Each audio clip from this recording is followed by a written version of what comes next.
Catherine Deneuve a toujours été bien plus qu'une simple icône du grand écran. Elle incarne l'élégance intemporelle à la française. Mais derrière ces films légendaires se cache un univers privé, fait de luxe et de trésors soigneusement choisis. De son appartement parisien à son château à la campagne, en passant par ses voitures de collection et ses bijoux inestimables, sa vie en 2025 est aussi fascinante que raffinée. Comment l'une des plus grandes actrices d'Europe vit-elle réellement aujourd'hui? Et que révèle sa fortune sur les choix qu'elle a faits?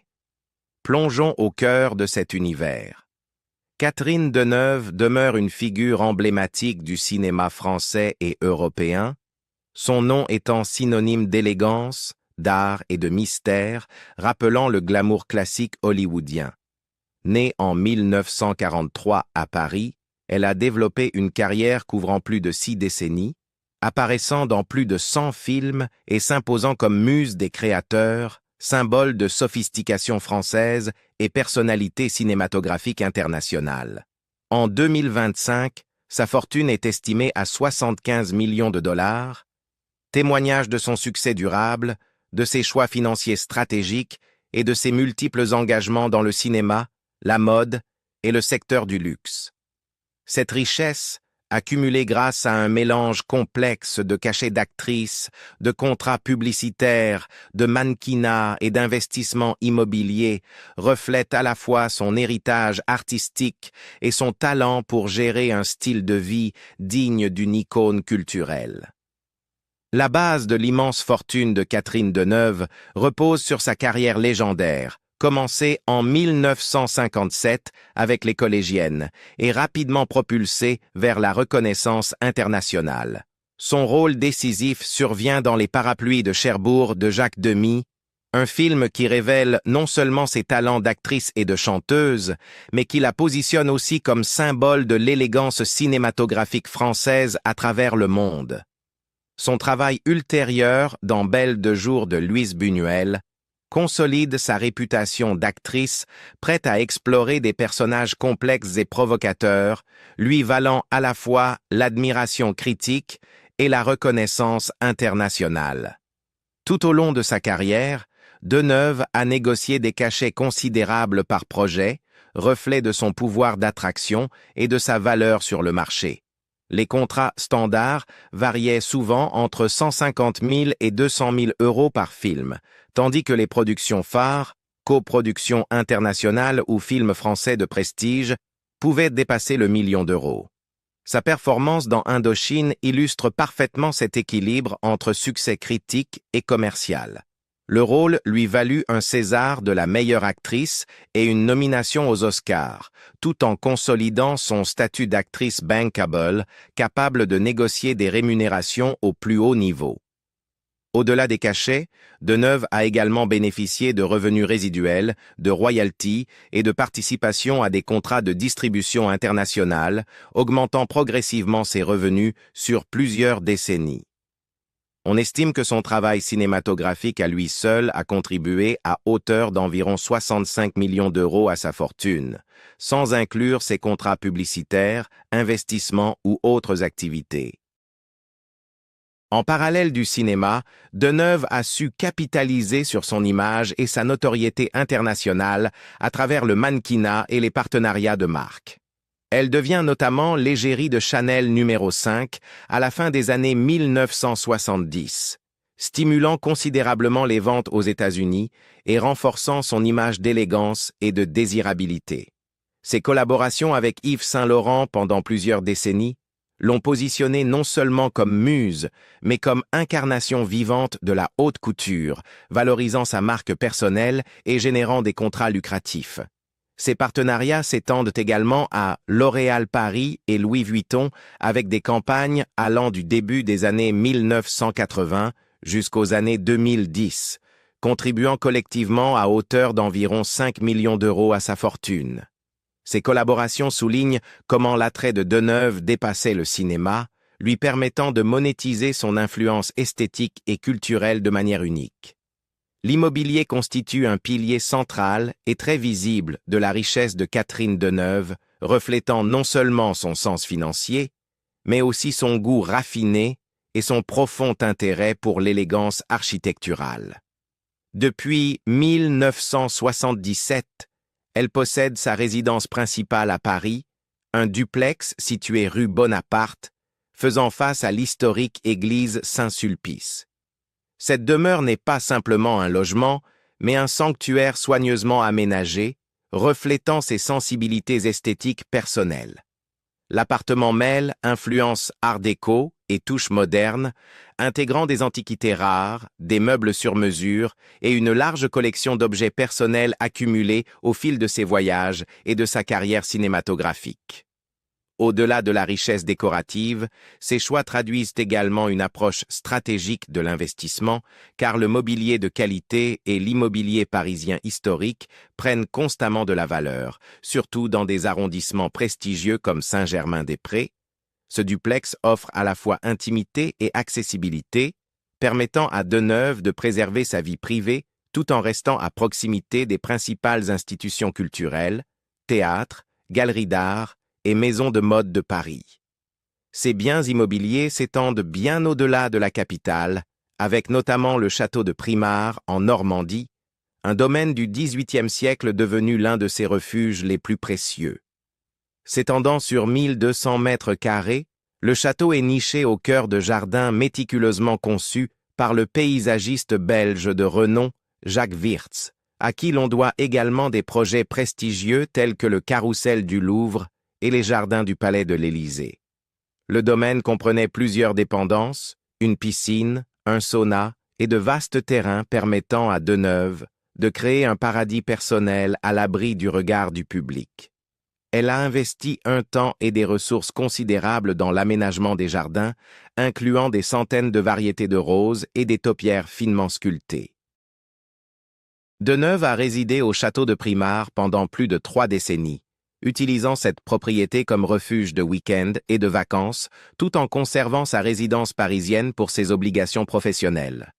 Cette occupation à long terme illustre son engagement à allier qualité de vie et gestion réfléchie de ses actifs. En 2014, elle a vendu la propriété pour environ 4 millions d'euros, une transaction qui témoigne de son approche stratégique de l'immobilier. Céder lorsque les circonstances sont favorables, tout en préservant la valeur intrinsèque et l'importance historique du domaine. Même après la vente, son influence sur le caractère du lieu a perduré. Le château a été transformé en hôtel-boutique de luxe sous la direction de Frédéric Bius et Guillaume Fouché, qui ont conservé de nombreux choix de design et d'aménagement paysager de Deneuve, y compris son arboretum et son jardin de roses. Les offres culinaires du domaine reflètent son influence à travers des menus inspirés localement, tandis que la restauration a préservé les éléments architecturaux et intérieurs originaux supervisés par elle, garantissant que son empreinte esthétique demeure centrale dans l'identité du château. Outre le château de Primard, la résidence parisienne de Deneuve est complétée par de plus petites propriétés stratégiquement situées en France, comprenant des retraites rurales, secondaires, où elle a parfois pratiqué le jardinage, mené des projets artistiques ou reçu famille et amis proches. Ces biens reflètent collectivement une philosophie d'investissement multiniveau. Acquérir des domaines historiques de grande valeur dans des emplacements prisés, les entretenir avec un souci esthétique et pratique, et céder de manière sélective lorsque cela s'avère avantageux, transformant ainsi le plaisir personnel en prudence financière. L'affinité de Deneuve pour l'automobile complète son portefeuille immobilier. Au fil des années, elle a constitué une collection de véhicules classiques et de luxe, alliant praticité et prestige. Cela inclut notamment des modèles comme la Morgan Roadster, acquise dans les années 1960, ainsi que des voitures modernes adaptées à la vie urbaine. Bien que moins documentée publiquement que sa filmographie ou ses associations avec la mode, sa collection automobile reflète à la fois un choix de style de vie et un symbole de son engagement durable envers le luxe. Un élément central de la richesse et du style de vie de Catherine Deneuve réside dans son engagement réfléchi et stratégique envers la mode et les objets de collection. Au-delà de l'esthétique, sa manière d'aborder la haute couture, Les pièces de créateurs et les bijoux témoignent d'une compréhension aiguë de la valeur culturelle et d'un sens sophistiqué de l'investissement. Deneuve est réputé pour sa vaste collection de haute couture, notamment des créations d'Yves Saint-Laurent, qu'il a habillées pour des rôles emblématiques dans des films comme Belle de jour et Les Demoiselles de Rochefort, mais qui a également conçu des pièces sur mesure pour son usage personnel. Cette collection, couvrant plusieurs décennies, inclut une variété de vêtements allant des manteaux et robes classiques aux pièces finement brodées et perlées, représentant le summum de la mode française du XXe siècle. La relation entre Deneuve et Saint-Laurent, qui a duré plus de 40 ans, a façonné de manière significative la composition et l'importance de sa garde-robe. Les pièces créées par le designer pour elle étaient souvent expérimentales ou en édition limitée, les rendant non seulement rares, mais également historiquement importantes dans l'évolution de la haute couture. Nombre de ces articles ont ensuite été vendus aux enchères par des institutions telles que Christie's, où robes, manteaux et accessoires se négociait à plusieurs milliers d'euros. Une mini-robe perlée de 1969 illustre par exemple comment un vêtement porté lors d'une apparition publique ou d'une première de film devient avec le temps un objet de collection doté d'une valeur culturelle, esthétique et monétaire. De même, des robes en velours exposées dans des musées ou portées lors d'événements prestigieux démontrent l'intersection entre mode, provenance de célébrités et investissement. L'approche de Deneuve envers les objets de collection s'étend également à sa collection de bijoux, remarquable tant par sa qualité que par la précision avec laquelle elle a été constituée. Sa collection comprend des pièces provenant des plus prestigieuses maisons françaises et internationales, dont Cartier, Boucheron, Chaumet et Harry Winston. Ces pièces vont des créations classiques et sobres aux gemmes très ornées et historiquement significatives, illustrant son double souci de raffinement esthétique et de valeur intrinsèque. Parmi ses possessions les plus remarquables figure un collier en émeraude colombienne de 27 carats, un bijou incarnant à la fois rareté et savoir-faire, tout en constituant un actif polyvalent au sein de sa collection plus large. La gestion de la fortune de Deneuve dépasse largement les domaines prévisibles de l'immobilier et des revenus cinématographiques, reflétant une approche calculée de la diversification qui équilibre engagement culturel et prudence financière. Si sa carrière longue et stable au cinéma lui a assuré des revenus réguliers et substantiels, elle a veillé à ce que son portefeuille financier ne dépende pas excessivement de la nature cyclique du métier d'actrice. Cette diversification stratégique inclut des investissements dans le secteur viticole, un domaine profondément enraciné dans le patrimoine et la culture française, lui permettant de tirer parti à la fois de la valeur tangible et intangible. Les domaines viticoles, vignobles de prestige et entreprises associées constituent une classe d'actifs qui prend de la valeur au fil du temps et offre une résilience face aux fluctuations des marchés affectant d'autres secteurs de luxe ou liés au divertissement. En alignant ses investissements sur la tradition viticole française, Deneuve sécurise non seulement des retours financiers, mais renforce également son association personnelle à l'identité culturelle française. Un renforcement subtil mais puissant de sa marque en tant qu'icône d'élégance et de raffinement. Au-delà de la viticulture, Deneuve a consacré des ressources à des projets culturels, soutenant des expositions d'art, des rétrospectives cinématographiques et des initiatives de préservation du patrimoine.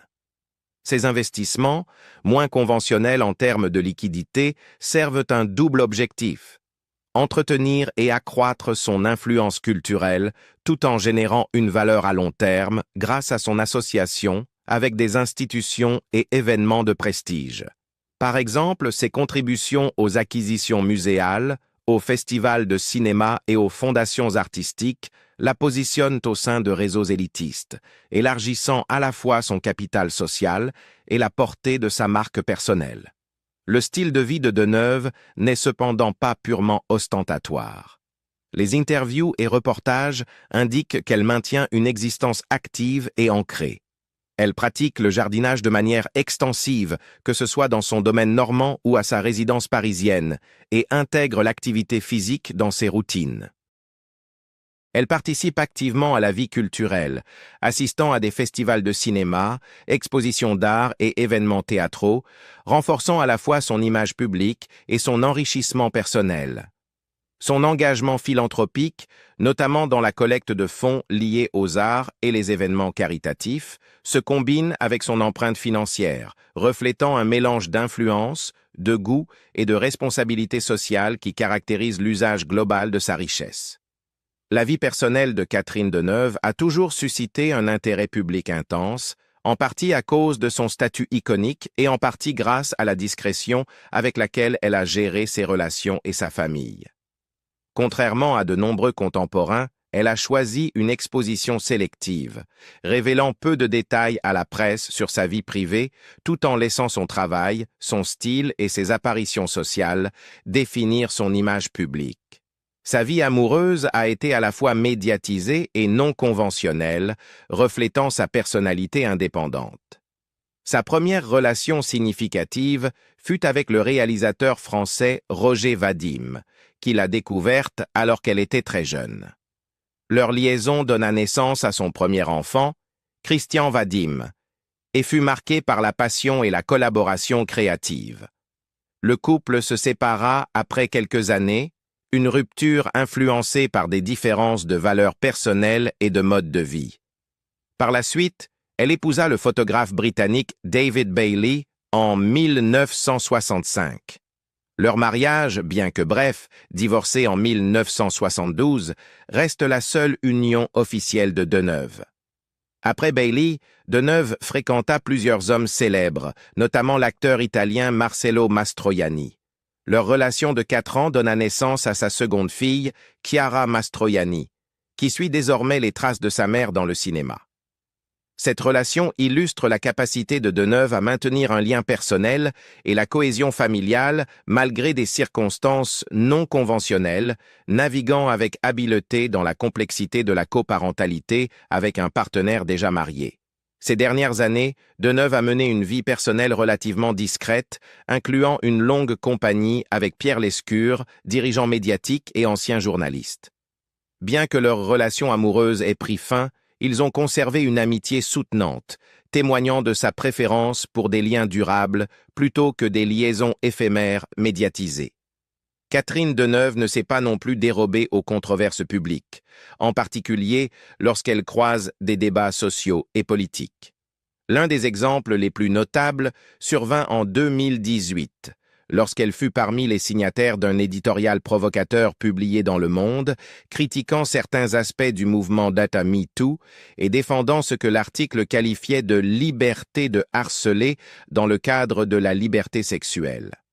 L'éditorial défendait la préservation de la séduction et du flirt dans les relations interpersonnelles, une position qui suscita immédiatement un tollé médiatique et déclencha un désaccord public avec sa fille, Chiara Mastroianni, qui exprima son inquiétude et son désaccord quant aux implications de la lettre. Malgré les critiques, Deneuve a toujours insisté sur la nuance de sa position. Elle a répété à plusieurs reprises que soutenir certains principes ou collègues ne signifiait pas cautionner un comportement abusif, soulignant l'importance de distinguer l'évaluation professionnelle du jugement personnel. Au fil des années, elle a défendu des collaborateurs et pairs de l'industrie cinématographique lorsque leur travail ou leur réputation semblait injustement attaqué, démontrant sa volonté de s'exprimer même au risque de controverses publiques. La santé a également influencé son mode de vie et son profil public. En novembre 2019, Deneuve a subi un léger AVC dont elle s'est entièrement remise. Cet épisode a entraîné des ajustements dans ses habitudes, notamment une modération de son tabagisme de longue date. Son approche de la santé reflète un équilibre entre bien-être personnel et maintien de la vitalité nécessaire pour poursuivre ses engagements professionnels et sociaux. L'attention disciplinée portée à sa santé, combinée à sa passion pour le jardinage, les voyages et les activités culturelles, souligne une approche holistique du mode de vie qui complète ses engagements financiers et artistiques. Malgré des périodes d'intérêt public intense autour de ses relations, Deneuve reste célibataire depuis son divorce avec Bailey, témoignant à la fois de son autonomie personnelle et d'une sélection réfléchie de ses affiliations sociales et professionnelles. Ses amitiés avec des figures influentes, designers, réalisateurs et leaders culturels s'étendent souvent sur plusieurs décennies, mettant en lumière la pérennité de ses investissements sociaux. Ces relations ont non seulement contribué à sa carrière et à son image de marque, mais ont aussi apporté stabilité, conseil et inspiration à ses décisions personnelles et professionnelles. Ses enfants, Christian et Chiara, ont suivi des carrières dans le cinéma, prolongeant son héritage et son influence sur plusieurs générations.